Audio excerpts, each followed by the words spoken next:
Good evening. आज हम आप लोगों को बताने वाले हैं, केवल जो भी आज पढ़ाएंगे वो केवल जानकारी होनी चाहिए। आप लोगों को समझने वाला कुछ विशेष नहीं है, जानकारी होनी चाहिए, याद होनी चाहिए। थोड़ा बहुत हम आपको याद करने में हेल्प कर सकते हैं, बस इतना ही समझ लीजिए। तो आज का जो टॉपिक है वो चैप्टर का नाम है संचार प्रणाली।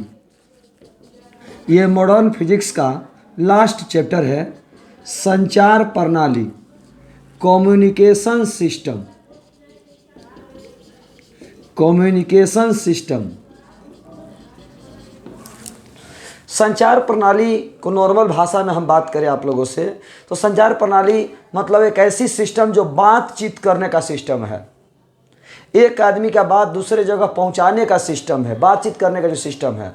और बातचीत करने के जितने भी सिस्टम हैं वो सब के सब संचार प्रणाली के अंदर में आते हैं। बातचीत करने के जितने भी सिस्टम हैं वो सब के सब संचार प्रणाली में आते हैं, संचार प्रणाली कहलाते हैं। चाहे आप चिट्ठी लिख के बात करें, फ़ोन कॉल करके बात करें, मैसेज से चैट करें, पेजर से मैसेज करें, टेलीग्राम से मैसेज करें, आप जो भी आप कर रहे हो वो सब के सब, वीडियो कॉलिंग करके बात करें, ऑडियो कॉलिंग करके बात करें, ये जितना भी आप देख रहे हो वो सारा का सारा जो है संचार व्यवस्था के अंदर में आता है, संचार प्रणाली के अंदर में आता है। यानी एक जगह का मैसेज दूसरे जगह पहुंचाने का जो सिस्टम है वही हमारा संचार प्रणाली के अंदर में आता है।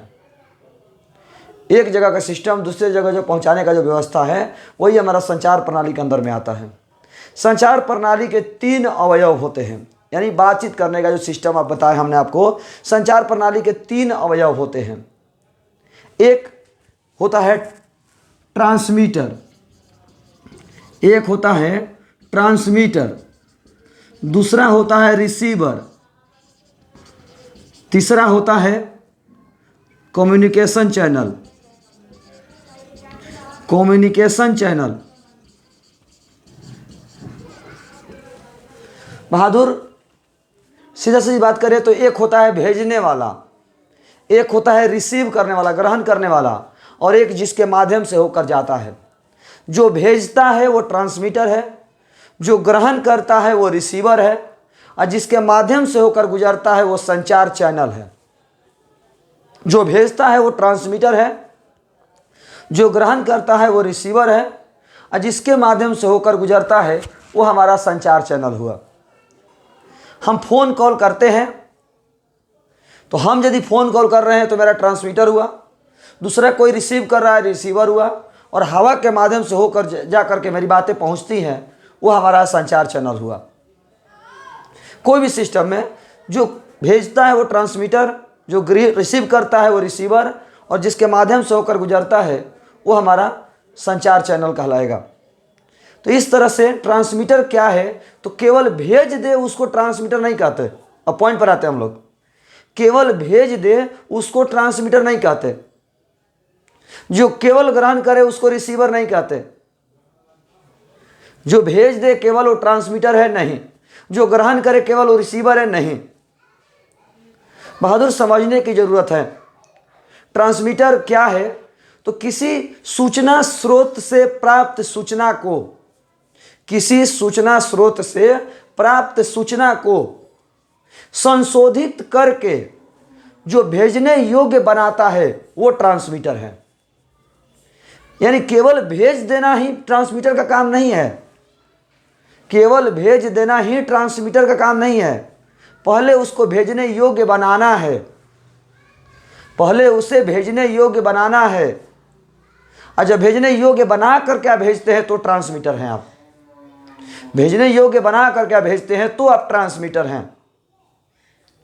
जो रिसीवर, जो अपने ओरिजिनल मैसेज को रिसीव करता है वो रिसीवर है। दूसरे के मैसेज को रिसीव करे वो रिसीवर नहीं है, उसको हैकर कहते हैं।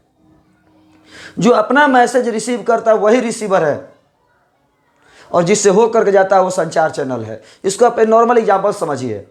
मान लीजिए आपके घर में गांव पर गाय भैंस दूध देती है, और आपकी मम्मी दूध को निकाल करके और डायरेक्ट डब्बे में डालकर आपको आरा भेज दी।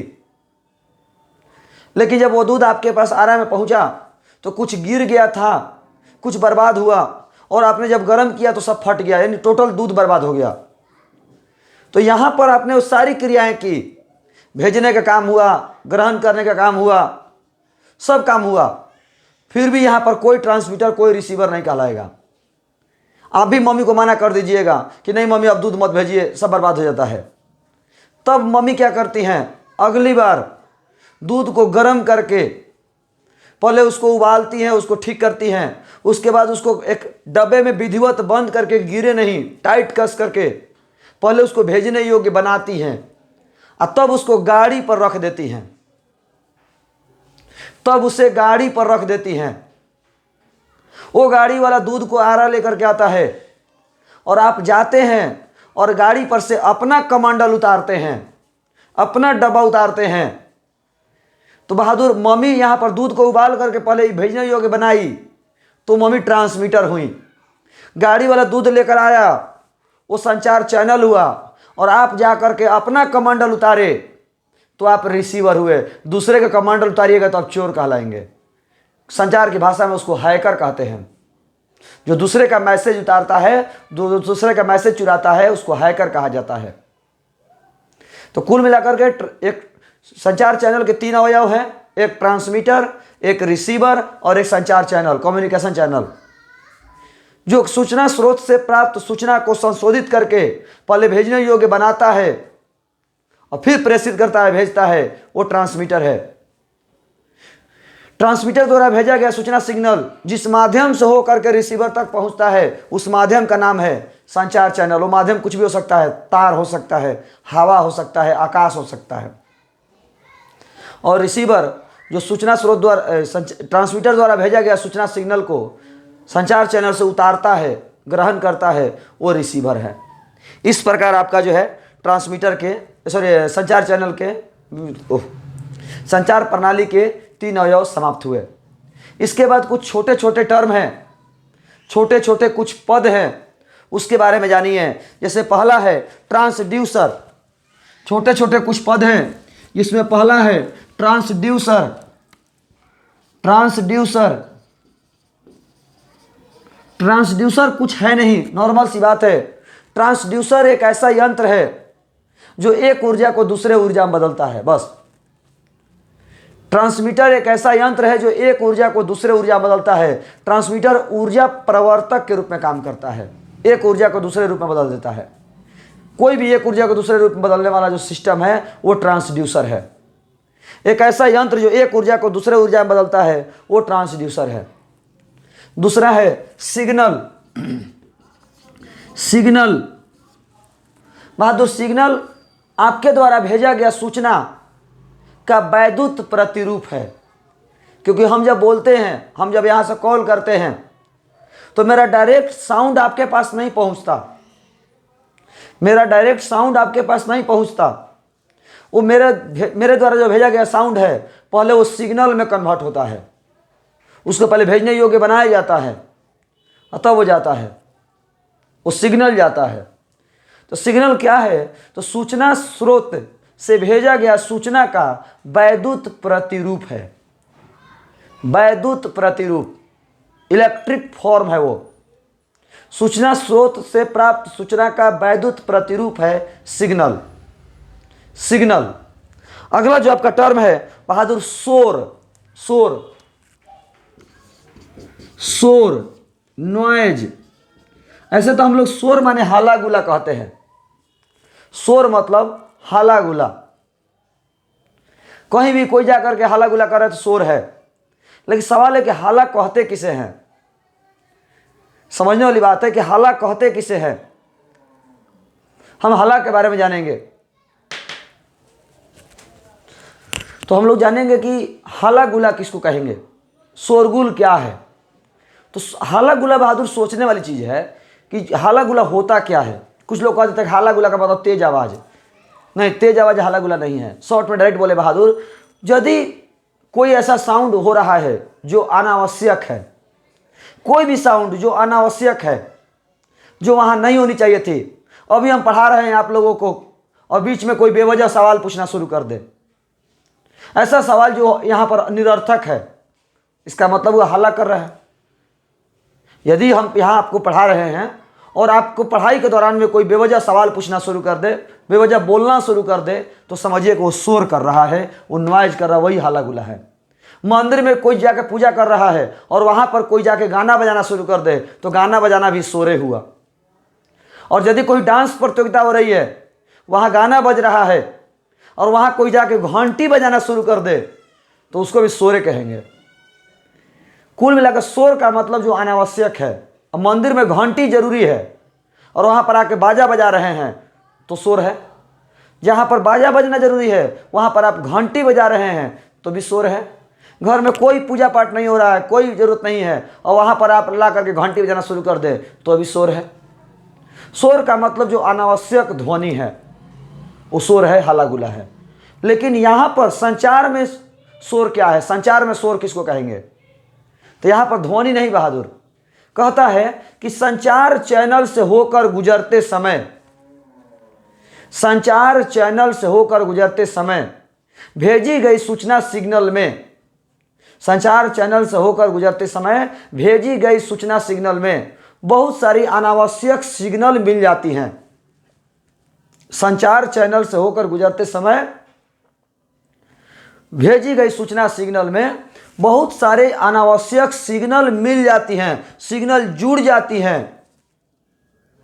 उसी को हम शोर के नाम से जानते हैं, नॉइज के नाम से जानते हैं। आप देखे होंगे कभी कभी हम लोग फ़ोन करते हैं किसी के यहाँ तो हम लोग हेलो हेलो बोलते हैं, उधर से कभी कभी आवाज़ काँव कुची आता है, क्लियर स्पष्ट आवाज़ नहीं आता है तो हम लोग कहते हैं कि रोका ना, फिर से काट के करो तनी।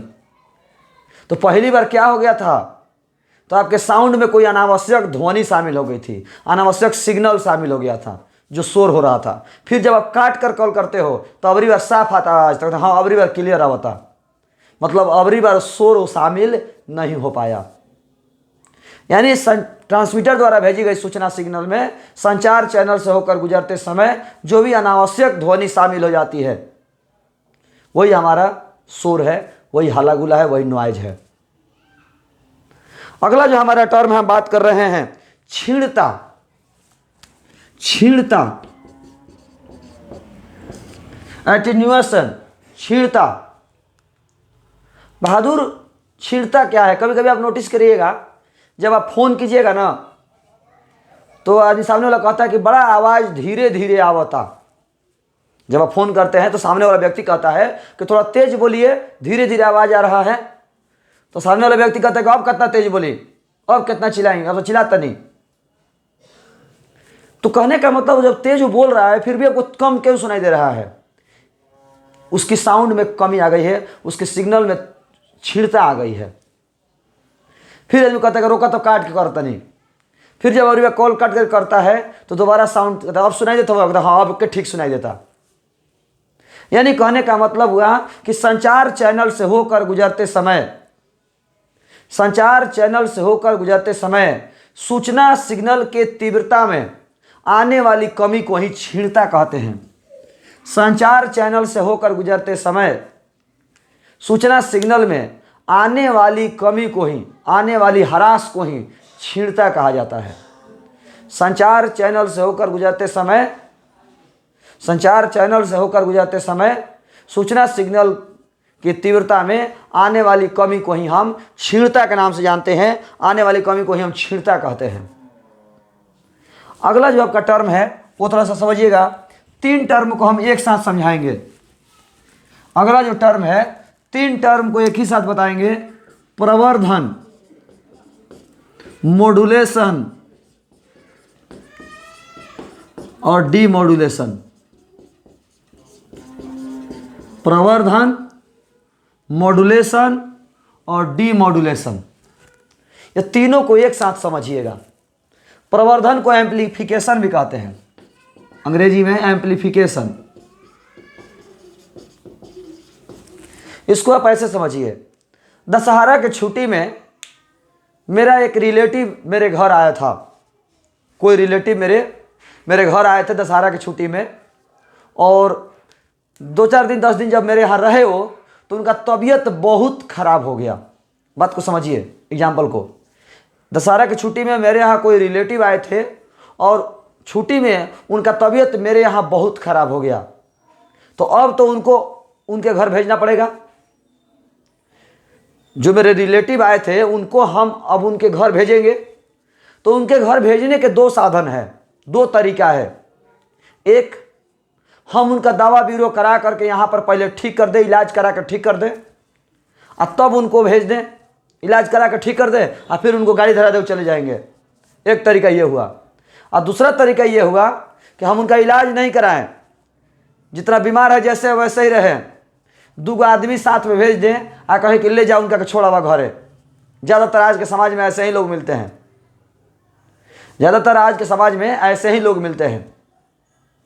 मेरे यहाँ, हमारे यहाँ जो है कोई व्यक्ति रिलेटिव आए हैं, हमारे यहाँ कोई रिलेटिव आए हैं, वो रिलेटिव को हम गाड़ी, मैंने मेरा तबीयत ख़राब हो गया उनके यहाँ, उनका मेरे यहाँ जब आए तो तबीयत ख़राब हो गया, तो उनको भेजना है उनके घर। तो भेजने का 2 तरीका है। एक, उनका इलाज करा करके ठीक कर दें, एक उनका इलाज करा करके उनको ठीक कर दें और तब हम भेजें। इलाज करा के हम ठीक कर दें, उसके बाद भेजें, अपने आप भेज दें इलाज करा करके। और दूसरा तरीका है कि हम किसी व्यक्ति को साथ में लेकर के भेज दें और उनको पहुंचा दें। तो बहादुर समझने की कोशिश करिएगा, जब उनका इलाज करा करके उनको मजबूत करके आप भेजते हो, जब उस व्यक्ति को इलाज करा के उनको मजबूत करके भेजते हो, तो ये क्रिया प्रवर्धन कहलाती है। जब आप उनको इलाज करा करके उनको मजबूत करके भेजते हो तो ये क्रिया प्रवर्धन कहलाती है। और जब किसी के साथ भेज देते हो कि ले जाइए इनको पहुंचा दीजिए, तो उसको मॉड्यूलेशन कहते हैं। और जब उनके घर वाले, जब आपके यहाँ से 2 व्यक्ति उनको लेके गए पहुंचाने, और जब उनके घर वाले उनको जब रिसीव करते हैं आपसे, तो ये डीमॉड्यूलेशन है। फिर समझिएगा, जब हम उनको इलाज करा के उनको ठीक करके मजबूत करके भेजते हैं, जब हम उनको इलाज करा के उनको ठीक करके मजबूत करके भेजते हैं, तो प्रवर्धन है। यदि किसी व्यक्ति के साथ भेज देते हैं, यदि हम किसी व्यक्ति के साथ भेजते हैं, यदि हम किसी व्यक्ति के साथ उनको भेज देते हैं कि ले जाइए इनको पहुंचा दीजिए, तो ये क्रिया जो है मॉड्यूलेशन है, ये क्रिया मॉड्यूलेशन है। और जब हम उनके घर वाले उनको आपसे रिसीव करते हैं, तो ये क्रिया डीमॉड्यूलेशन है। यही हमारा एग्जाम्पल हुआ। अब हम आपको प्रैक्टिकल लाइफ में समझाने की कोशिश कर रहे हैं क्या होता है। बहादुर, दोनों में ही कमजोर सूचना सिग्नल है। कमजोर सूचना सिग्नल को दूर तक भेजना है, कमजोर सूचना सिग्नल को दूर तक भेजना है। तो कमजोर सूचना सिग्नल दूर तक अपने आप तो जाएगा नहीं, कमजोर सूचना सिग्नल दूर तक अपने आप तो जाएगा नहीं, कमजोर सूचना सिग्नल दूर तक अपने आप तो जाएगा नहीं। तो उसको भेजने के लिए 2 तरीके हैं। एक, उसका तीव्रता बढ़ा दीजिए, तीव्रता बढ़ा करके तब भेजिए। और दूसरा तरीका है, किसी वाहक तरंग पर, किसी ढोने वाले तरंग पर उसको चढ़ा दीजिए। समझ में नहीं आया? फिर इसको समझिएगा। जब हम लोग मान लीजिए किसी भीड़ में, मीटिंग में, सभा में हम बोलना चाह रहे हैं और पूरा जोर जोर से बोल रहे हैं, फिर भी मेरा साउंड पीछे नहीं जा रहा, तो हम लोग क्या करते हैं? माइक लगा लेते हैं। माइक का काम क्या है? जो हम लोग मशीन लगाते हैं, बॉक्स बड़ा बड़ा, उसका काम क्या है? आपका साउंड वही है, बस आपके साउंड की तीव्रता को बढ़ा देता है और वो साउंड सबके पास पहुंचता है। तो यही हमारा प्रवर्धन की क्रिया हुआ। लेकिन यदि आप चाहते हैं कि हमारा आवाज़ पीछे के लड़के के पास जाए और उसके पास आप फ़ोन कर देते हैं, माइक में नहीं बोलते हैं, आप फ़ोन कर देते हैं, तो यहाँ पर आपका साउंड की तीव्रता वही है जितना आपने बोला, और उसको पहुँच गया, वहाँ यहाँ भी पहुँच गया। जब फ़ोन करते हो तो भी आपका साउंड वहाँ पहुँच गया, और माइक में बोले तो भी पहुँच गया। तो जो माइक में बोले वो प्रवर्धन है, और जो फ़ोन करके बोले वो मॉड्यूलेशन है। सीधा बात यही है। इसीलिए बहादुर, जो माइक वाला मशीन होता है उसको एम्पलीफायर कहते हैं। जो प्रवर्धन की क्रिया करता है उसको प्रवर्धक कहते हैं। जो एम्पलीफिकेशन की क्रिया करता है वो एम्पलीफायर है।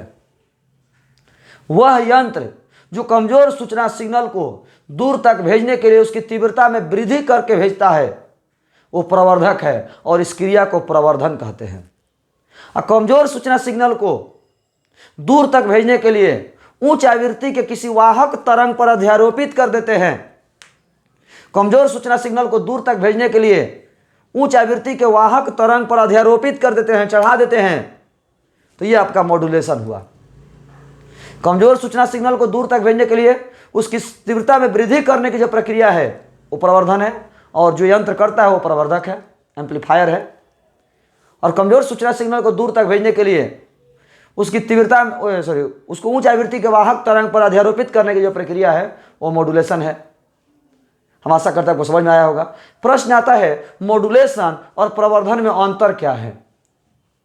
मॉड्यूलेशन और प्रवर्धन में क्या अंतर है तो समझने की कोशिश करिएगा। पहला अंतर यह है कि प्रवर्धन में साउंड की तीव्रता बढ़ जाती है। जितना तेज हम बोलते हैं उससे अधिक तेज सुनाई देता है सामने वाले को। और मॉड्यूलेशन में ऐसी बात नहीं है, जितना तीव्रता में बोलिएगा उतना ही तीव्रता में जाएगा। फोन में जितना तेज बोलिएगा उतना ही तेज वहाँ जाएगा।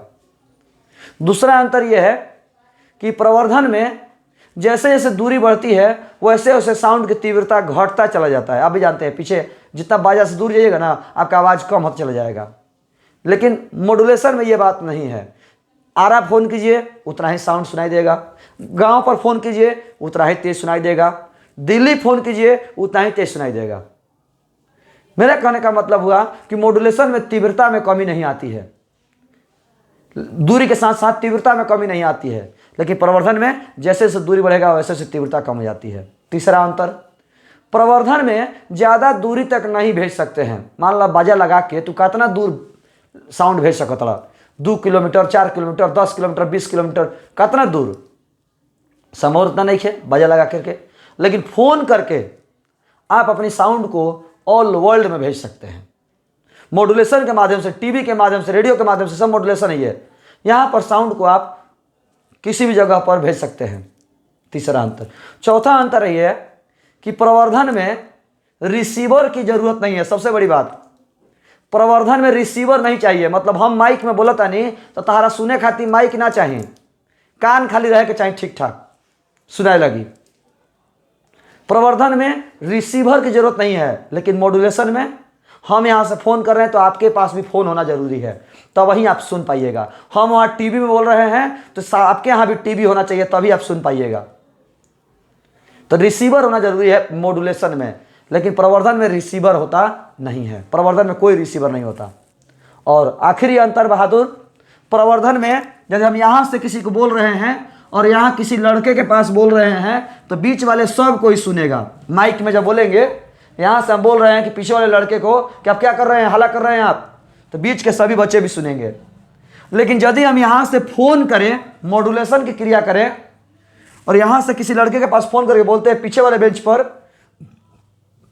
कि आप चुप हो जाइए, हल्ला कर रहे हैं, तो बीच वाले किसी को पता भी नहीं चलेगा कि सर पीछे वाले लड़का से क्या बात किए हैं, सर पीछे वाले लड़के से क्या बात की है, पता भी नहीं चलेगा। यही हमारा मॉड्यूलेशन और प्रवर्धन में अंतर है। फिर से एक बार, प्रवर्धन में सिग्नल की तीव्रता में वृद्धि हो जाती है, मॉड्यूलेशन में सिग्नल की तीव्रता में वृद्धि नहीं होती है।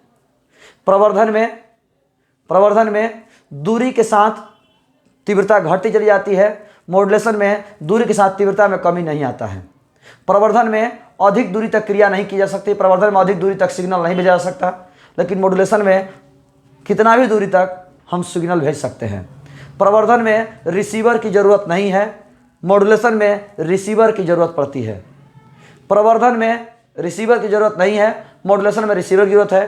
प्रवर्धन में बीच के माध्यम भाग लेते हैं, बीच के माध्यम को भी सुनाई देता है, लेकिन मॉड्यूलेशन में बीच के माध्यम भाग नहीं लेते, बीच के माध्यम को सुनाई नहीं देता है, बीच के माध्यम को सिग्नल नहीं मिलेगा। ये रहा प्रवर्धन और मॉड्यूलेशन में अंतर। अगला है परास। परास रेंज। ट्रांसमीटर और रिसीवर के बीच का एक रेंज होता है। ट्रांसमीटर और रिसीवर का भी एक रेंज होता है। ट्रांसमीटर और रिसीवर के एक रेंज होता है कि कहाँ तक वो काम कर सकता है। जैसे आप तो बड़ा बड़ा लेवल मत समझिए, छोटा समझिए। जैसे कभी आप अपने सर को पढ़ाते हुए देखिएगा तो सर माइक लगा के पढ़ाते हैं, तो माइक में जो लगा के पढ़ाते हैं तो उसका तार मशीन से नहीं जुड़ा रहता है। सर जो माइक लगाते हैं उसका तार मशीन से डायरेक्ट नहीं जुड़ा रहता है, वो वायरलेस कनेक्ट है, बीच में वायर नहीं है। तो सर चलते रहते हैं फिर भी पढ़ाते रहते हैं, आवाज़ सुनाई देता है माइक में। तो क्या मतलब कितना भी दूर जाएंगे सर बोलेंगे तो सुनाई देगा आपको? नहीं, बहुत कुछ दूरी के बाद मशीन वो कैचे नहीं करेगा। कभी कभी आप लोग देखे होंगे वायरलेस एक माइक होता है, जो कहीं नाटक उटक के खेलते हुए देखे होंगे आप लोग, या कहीं सभा में बोलते हुए वायरलेस माइक होता है। तो चलते रहता है, इसमें तार नहीं जुड़ा रहता है, फिर भी लोग बोलता है। तो बहादुर रेंज क्या है जिसकी हम बात करेंगे, जो एक माइक देखिएगा लेकर, कोडलेस माइक होता है जो लेकर बोलता है लोग, तो कितना भी दूर जाके बोलिएगा थोड़ी कवर करेगा। उसका भी एक रेंज है कि आप 10 मीटर दूर जा सकते हैं, 15 मीटर दूर जा सकते हैं, 20 मीटर दूर जाके बोलेगा तो कैच करेगा। तो बहादुर ट्रांसमीटर और रिसीवर के बीच का एक मैक्सिमम जो दूरी होती है कि कितना दूरी तक संभव ये कैच करेगा, वही हमारा रेंज है। आप घर में देखिएगा, आप फ़ोन करते हैं गांव में मम्मी के पास, और मम्मी से कहते हैं टावर नहीं खे, मम्मी कहती है टावर नहीं खे तो फोनमा नहीं खे लागत। टावर नहीं खे का मतलब का? घरे टावर लगवाई बा, टावर नहीं खे तो घर तारा पता बा टावर तारा घर तो ही नहीं खे। नहीं, टावर नहीं खे का मतलब भइल कि रेंज में नहीं खी मम्मी, मम्मी भी टावर नहीं खे मतलब मम्मी रेंज में नहीं खी। आप कहते हैं मम्मी से छत पर मम्मी आ जी तो, आज जब छत पर जाती है तो फ़ोन पकड़ लेता है, तो इसका मतलब मम्मी रेंज में आ गई। ट्रांसमीटर और रिसीवर के बीच का जो मैक्सिमम दूरी है, ट्रांसमीटर और रिसीवर के बीच की जो मैक्सिमम दूरी है, वही आपका रेंज कहलाता है, परास कहलाता है। यही आपका रेंज और परास है। अब हम बात करें यहां से बहादुर अगले, सिग्नल 2 प्रकार के होते हैं। सिग्नल 2 प्रकार के होते हैं, एग्जाम में बहुत बार पूछा गया है। सिग्नल 2 प्रकार के होते हैं, सिग्नल 2 प्रकार के होते हैं। पहला है डिजिटल सिग्नल और दूसरा है एनालॉग सिग्नल। एनालॉग सिग्नल वह सिग्नल जो जिसमें धारा या वोल्ट था, वह सिग्नल जिसमें धारा या वोल्ट था समय के साथ परिवर्तित होते हुए, वह सिग्नल जिसमें धारा या वोल्ट था समय के साथ परिवर्तित होते हुए केवल 2 ही मान प्राप्त करता है, केवल 2 मान प्राप्त करता है। वह सिग्नल जिसमें धारा या वोल्ट था समय के साथ परिवर्तित होते हुए केवल 2 ही मान प्राप्त करता है, डिजिटल सिग्नल कहलाता है। और जो परिपथ डिजिटल सिग्नल उत्पन्न करता है उसे डिजिटल परिपथ कहते हैं। सिंपल समझिएगा, वह सिग्नल जिसमें धारा या वोल्ट था समय के साथ परिवर्तित होते हुए केवल 2 मान प्राप्त करते, चाहे 2 कोई भी हो, 1 3 1 3 1 3 1 3 बस। तो 1 मिलेगा 3 मिलेगा उसको, 2 नहीं मिलेगा, 1.5 नहीं मिलेगा, 2.5 नहीं मिलेगा, केवल उसको 1 मिलेगा 3 मिलेगा। या तो हम 1 5, तो 1 मिलेगा 5 मिलेगा, बीच में कुछ भी नहीं मिलेगा उसको। 10 15, तो 10 मिलेगा 15 मिलेगा, बीच वाला कुछ भी नहीं मिलेगा उसको। तो वही कह रहा है कि वह सिग्नल जिसमें धारा या वोल्ट था समय के साथ परिवर्तित होते हुए केवल 2 ही मान प्राप्त करता है, डिजिटल सिग्नल है। और जो परिपथ डिजिटल सिग्नल उत्पन्न करता है उसे डिजिटल परिपथ कहा जाता है। दूसरा है एनालॉग सिग्नल। वह सिग्नल जिसमें धारा या वोल्ट था समय के साथ परिवर्तित होते हुए अपने महत्तम एवं न्यूनतम मानों के बीच सभी मान प्राप्त करता है। वह सिग्नल जिसमें धारा या वोल्ट था समय के साथ परिवर्तित होते हुए अपने महत्तम एवं न्यूनतम मानों के बीच सभी मान प्राप्त करता है, वो एनालॉग सिग्नल है। एनालॉग सिग्नल है। एनालॉग सिग्नल जो उत्पन्न करता है वो एनालॉग परिपथ है। इसको आप नॉर्मल भाषा में समझिएगा, आसान तरीका समझ में आ जाएगा। एक घड़ी होता है सुई वाला, एक घड़ी होता है भूकावा। तो जो सुई वाला घड़ी है ना, उस हर एक समय से होते हुए गुजरेगा, हर एक समय से होते हुए गुजरेगा। आपको देखना है तो देखिए, वो अलग बात है, देखने आ रहा है तो ठीक है, नहीं देखना है तो अलग बात है, लेकिन ये हर एक समय से होते हुए गुजरेगा लगातार। लेकिन जो भूकवा घड़ी है वो 5:01 के बाद दिखाएगा 5:02।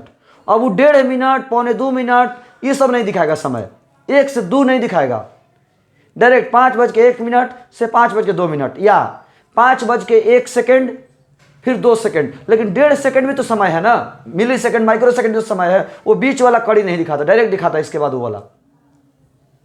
तो एनालॉग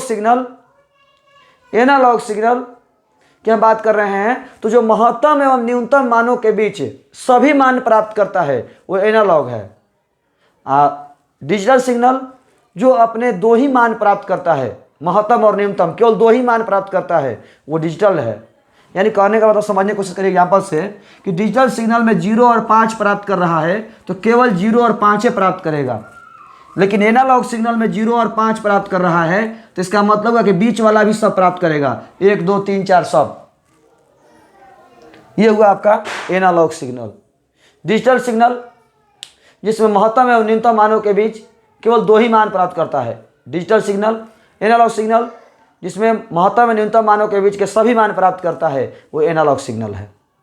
इस प्रकार आपका सिग्नल 2 प्रकार के होते हैं, क्लियर हुआ। सिग्नल 2 प्रकार के हैं, ये क्लियर हुआ। अगला जो हमारा टॉपिक है वो है तरंगों का संचरण। तरंगों का संचरण, संचरण माने चलना, तरंगों का संचरण, संचरण मतलब चलना। Propagation of wave, propagation of wave, तरंगों का संचरण, तरंगों का चलना। बहादुर, तरंगों का चलना का मतलब सीधा सीधी बात करें तो ट्रांसमीटर एंटीना से रिसीवर एंटीना तक पहुंचना, सीधा बात यही है। तरंगों का संचरण का मतलब है ट्रांसमीटर एंटीना से चल के रिसीवर एंटीना के पास पहुंचना। तरंगों के संचरण का मतलब है ट्रांसमीटर एंटीना से चल के रिसीवर एंटीना तक पहुंचना। तो ट्रांसमीटर एंटीना से चल के रिसीवर एंटीना तक पहुंचने के 3 तरीके हैं। आसान भाषा में समझिए, तरंगों के अधिरोहण तरंगों का जो संचरण है वो 3 प्रकार से होता है। तरंगों का संचरण 3 प्रकार से होता है, यानी ट्रांसमीटर एंटीना से चल के रिसीवर एंटीना तक जाने के 3 रास्ते हैं। एक, ट्रांसमीटर एंटीना से निकला और धरातल से होते हुए रिसीवर एंटीना तक पहुंचा, यह हुआ हमारा भू तरंग संचरण। ट्रांसमीटर एंटीना से निकल के धरातल से होते हुए रिसीवर एंटीना तक पहुंचा, यह है भू तरंग संचरण। भू तरंग संचरण, यह जो संचरण की प्रक्रिया है बहुत कम दूरी में होती है, छोटी सी दूरियों में ही भेज सकते हैं आप, ज़्यादा दूरी तक नहीं भेज सकते। जैसे कि आप फोन करते हैं, तार वाला जो कनेक्शन होता है वो वाला ही है, तार वाला जो कनेक्शन है। ट्रांसमीटर से रिसीवर तक जाएगा लेकिन धरातल से होते हुए जाएगा, पृथ्वी के सतह से संपर्क होते हुए जाएगा। दूसरा है ट्रांसमीटर एंटीना से निकला और आयन मंडल से परावर्तित होकर रिसीवर तक पहुंचा, आयन मंडल से परावर्तित होकर रिसीवर तक पहुंचा, यह है हमारा आकाश तरंग संचरण। आयन मंडल से परावर्तित होकर रिसीवर तक पहुंचा, आकाश तरंग संचरण। यह संचरण मध्यम दूरी तक पॉसिबल है, यानी न तो ज़्यादा कम और न ज़्यादा अधिक दूरी तक संभव है, मध्यम दूरी तक यह पॉसिबल है। यह जो संचरण की क्रिया है मध्यम दूरी तक संभव है। तीसरा है वह जिसमें ट्रांसमीटर एंटीना से निकला हुआ सिग्नल अंतरिक्ष से होते हुए रिसीवर तक पहुंचता है। अंतरिक्ष से होते हुए, सैटेलाइट जिसमें भाग लेते हैं, इसमें वायर होता है, इसमें टावर होते हैं और इसमें सैटेलाइट होते हैं। अंतरिक्ष से होते हुए रिसीवर तक पहुंचता है और यह लंबी दूरियों में कारगर होता है। फिर से एक बार, तरंगों के संचरण मतलब ट्रांसमीटर एंटीना से चल के रिसीवर एंटीना तक पहुंचना। ट्रांसमीटर एंटीना से चल के रिसीवर एंटीना तक पहुंचना। ट्रांसमीटर एंटीना से रिसीवर एंटीना तक जाने के 3 रास्ते हैं। एक, जमीन से होते हुए जाना। दूसरा, आयन मंडल से परावर्तित होकर जाना। तीसरा, अंतरिक्ष से होकर जाना। जो पृथ्वी से होकर जाएगा भूतरंग संचरण, आयन मंडल से परावर्तित होकर जाएगा आकाश तरंग संचरण, जो अंतरिक्ष से होकर जाएगा वो अंतरिक्ष तरंग संचरण। भूतरंग संचरण अत्यंत लघु दूरी में संभव है, छोटी दूरियों में ही संभव है, ज़्यादा दूरी तक नहीं हो सकता। आकाश तरंग संचरण मध्यम दूरियों में होता है। अंतरिक्ष तरंग संचरण लंबी दूरियों में होता है। भू तरंग संचरण में तार भाग लेते हैं, तार से होता है। आकाश तरंग संचरण में टावर भाग लेते हैं और अंतरिक्ष तरंग संचरण में सैटेलाइट भाग लेते हैं। नॉर्मल भाषा में बोलें तो ये लोकल कॉल, ये एसटीडी और ये आईएसडी इंटरनेशनल कॉल। ये local call, STD, ISD international call, यही हमारे तरंगों का संचरण है। तरंगों का संचरण 3 प्रकार से होता है। अब यदि आप लोगों को यहाँ तक में से अभी तक हमको क्या क्या बताए, संचार प्रणाली के अवयव, उसके बाद कुछ शब्दावली, और उसके बाद हमने सिग्नल के प्रकार, और फिर संचार तरंगों का संचरण। अभी तक हमने आपको बताया संचार प्रणाली के अवयव, उसके बाद कुछ शब्दावली, कुछ छोटे छोटे परिभाषा, उसके बाद सिग्नल के प्रकार, और फिर तरंगों का संचरण। यदि यहाँ तक में से कोई प्रॉब्लम हो, किसी को दिक्कत हो, तो आप जो है वीडियो देख लीजिएगा, बार बार देखिए, वीडियो को समझ में आ जाएगा। नहीं तो आप अभी सवाल भी कर सकते हैं। अभी हम आपको बताने वाले हैं ट्रांसमीटर एंटीना की ऊंचाई और उसके परास के बीच रिलेशन। ट्रांसमीटर एंटीना की ऊंचाई और परास का रिलेशन, यानी कौन से एंटीना की हाइट कितना रहेगा तो कितना दूर तक उसका रेंज कवर होगा। जैसे हम लोग टावर गड़वाता है ना गांव देहात में, एक यहाँ टावर लगता है तो कितना दूरी पर एक और टावर होना चाहिए उस कंपनी का। एक टावर जो हमने यहाँ गाड़ा तो ये कितना, चारों तरफ कितना दूरी कवर करेगा, चारों तरफ कितना दूरी कवर करेगा ये टावर। फिर अगला टावर कितना दूरी पर होना चाहिए, आखिर एक पैमाना होता होगा ना, तो वह आखिर किस आधार पर यह पैमाना कैलकुलेट होता है। तो किसी ट्रांसमीटर एंटीना की ऊंचाई, किसी ट्रांसमीटर एंटीना की ऊंचाई और उसके परास के बीच हमें रिलेशन निकालना है। ये कोई टावर हुआ, ये पृथ्वी का सतह है, ये हमारा पृथ्वी का सतह है जिसका ये केंद्र हुआ, ये O, इसकी त्रिज्या हुई R, ये भी इसकी त्रिज्या ही होगा R, क्योंकि त्रिज्या हर जगह बराबर होता है। और यहाँ से भेजा गया सिग्नल यहाँ पर टच किया तो यही इसका परास हुआ, यही तक इसका परास हुआ, यही परास है। समझने की कोशिश करिएगा।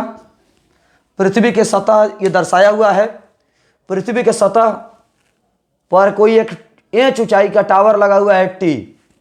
पृथ्वी की सतह पर इंच ऊंचाई का कोई टावर लगा है T, इसके द्वारा भेजा गया सिग्नल पृथ्वी के सतह पर टच कर रहा है बिंदु P पर, तो यही इसका परास हुआ। इसी का मान हमें कैलकुलेट करना है। यह त्रिज्या R है, यह भी त्रिज्या R होगा। अब आप समझने की कोशिश करें, शायद आप जानते होंगे स्पर्श रेखा त्रिज्या पर लंब होती है, तो ये लंब हुआ, ये आधार हुआ, ये कर्ण हुआ। तो हम कह सकते हैं कि OT² बराबर PT² प्लस OP²। OT² बराबर हम कह सकते हैं PT² plus OP²। PT² plus OP²। OT का वैल्यू हम लिख सकते हैं OS प्लस ST का होल स्क्वायर बराबर PT² plus OP²। OS plus ST का होल स्क्वायर बराबर PT² प्लस OP²। OS का मान R है तो R, ST का मान H है तो H, तो R प्लस H का होल स्क्वायर। PT का मान निकालना है, परास निकालना है, और OP का मान R का स्क्वायर। सॉल्व कर दीजिए। R² plus H² plus 2RH बराबर PT² प्लस R²। R² से R² कट जाएगा तो PT² बराबर H² plus 2RH। H² plus 2RH, H² plus 2RH। बहादुर, यहाँ थोड़ा सा समझने की कोशिश करिएगा। H² का मान 2RH की तुलना में बहुत अधिक छोटा होता है, क्योंकि H क्या है तो टावर की हाइट। तो टावर की हाइट बहादुर पृथ्वी की त्रिज्या की तुलना में बहुत कम होगी ना। पृथ्वी की त्रिज्या होती है 64 लाख मीटर, और उसमें भी H से गुना करना है, और उसमें भी 2 से गुना करना है। सोचिए कितनी बड़ी संख्या होगी। मान लीजिए कोई 50 मीटर हाइट का कोई टावर है, 50 मीटर टावर हाइट होता नहीं है, लेकिन मान लीजिए 50 मीटर हाइट का कोई टावर है तो H² हो जाएगा 2500। H² हो जाएगा 2500, लेकिन 2RH कितना हो जाएगा? तो 50 दूनी 100, 64 लाख, माने 64 लाख इकाई दहाई सैकड़ा हज़ार 10,000 लाख 10 लाख करोड़ 10 करोड़, यानी 64 करोड़ मीटर हो जाएगा। अब आप बताइए 64 करोड़ 250 से कितना ज़्यादा है? 64 करोड़ 2500 से, 250 से नहीं, 2500 से कितना ज़्यादा है? कुल मिलाकर के h स्क्वायर 2RH की तुलना में बहुत ज़्यादा छोटा है, तो उसको हम 0 मान सकते हैं। तो PT स्क्वायर बराबर हो जाएगा 2RH, PT बराबर हो जाएगा √2RH, PT बराबर √2RH। यही हुआ परास और हाइट के बीच रिलेशन, परास और हाइट के बीच रिलेशन। PT बराबर √2RH, परास बराबर √2RH। अब आप समझने की कोशिश करेंगे, एक्चुअल परास तो यही है, एक्चुअल परास यही है बहादुर, यही सब परास है इसका। लेकिन क्या आदमी जो रहेगा प्रैक्टिकल लाइफ में, यहाँ पर कोई घर बनाएगा? कोई इधर नहीं ना रहेगा, जो रहेगा ये ज़मीने पर रहेगा। तो भले ही ये इतना एरिया कवर किया हो, लेकिन यूज में आने वाला यही एरिया है, यूज में आने वाला यही एरिया है बहादुर, इतना ही जगह है। इसीलिए परास PS ही होगा। भले ही परास PT है, लेकिन ये इतना नहीं होगा, PS ही होगा। तो PS बराबर यानी परास बराबर √2RH। परास का सूत्र हुआ √2RH, परास का सूत्र हुआ √2RH। इस तरह पृथ्वी की त्रिज्या और हाइट के बीच टावर की हाइट और परास के बीच रिलेशन निकला। जितना ज़्यादा हाइट होगा परास उतना ही ज़्यादा होगा, जितना हाइट ज़्यादा होगा परास उतना ही ज़्यादा होगा। एग्जाम में पूछता भी है, परास अधिक होने के लिए एंटीना की ऊंचाई अधिक होनी चाहिए, परास अधिक होने के लिए एंटीना की ऊंचाई अधिक होनी चाहिए, अधिक परास होने के लिए ऊंचाई अधिक होनी चाहिए। इस प्रकार आज का क्लास जो है हमारा इतना ही रहेगा, समाप्त हुआ। अगले क्लास में हम लोग कल मिलेंगे। आज के इस क्लास में इतना ही, धन्यवाद।